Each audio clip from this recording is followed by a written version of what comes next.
Trishan Gore versus Brian Battle. We got minus 165 on Trishan Gore and plus 145 the return on Brian Battle. Now, this is actually the Ultimate Fighter Season 29 finale that we were supposed to get.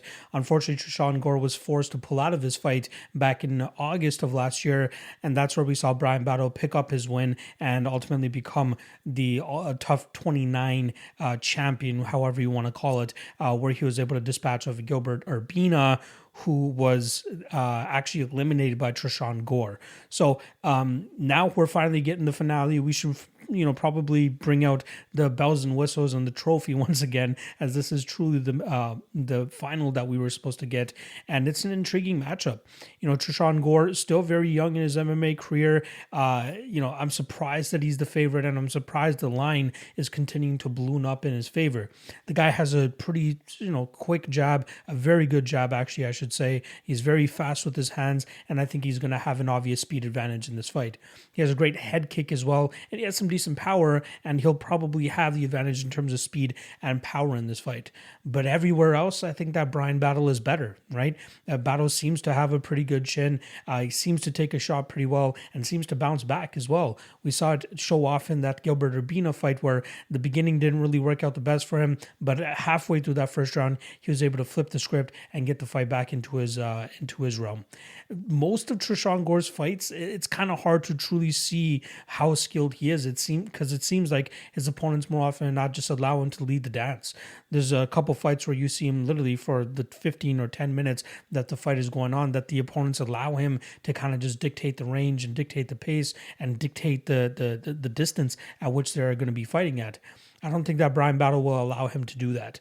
I think Battle does a good job in terms of mixing in his kicks and his striking, and then ultimately dragging fights to the ground where he's going to have most of his success, especially in this fight against Gore.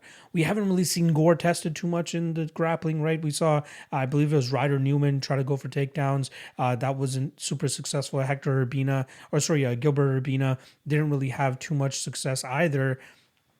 And I'm a little bit not sold on Trishan Gore. I'll say that. Again, physically speaking, he seems to have everything required to be a successful fighter. But I think Brian Battle is, I'm gonna use it. He's a lot more battle tested, right? He has some pretty big names on his amateur record: Impa Kasanganay, Cody Brundage, just to name a couple of them. But he has way more experience and he has way more tools of winning this fight, as long as his chin holds up. Because I know Trishan Gore is going to land cleanly on him a couple times, but if he's not able to put Battle out, I think Battle can take this fight to the ground and really wear on Trishan Gore and possibly finish him later in this fight too. I do like the Brian Battle side here, but I'm going to stay a little bit patient in terms of the line. Again, when I originally tape studied this fight, he was roughly around plus 120. Now he's sitting at plus 145. So I'm interested to see how much more this line continues to expand. Trishan looks great on the surface, but there's a couple things that we still need to figure out about him. And he's a little bit too green at this point in time to say that he's truly fleshed out those issues. The main one being in his second professional fight, you see him get taken down by this guy named LJ Jones, and it didn't seem like he had much off of his back. He threw up, I believe, a triangle attempt, but outside of that, it seemed like he had difficulty in terms of getting back to his feet.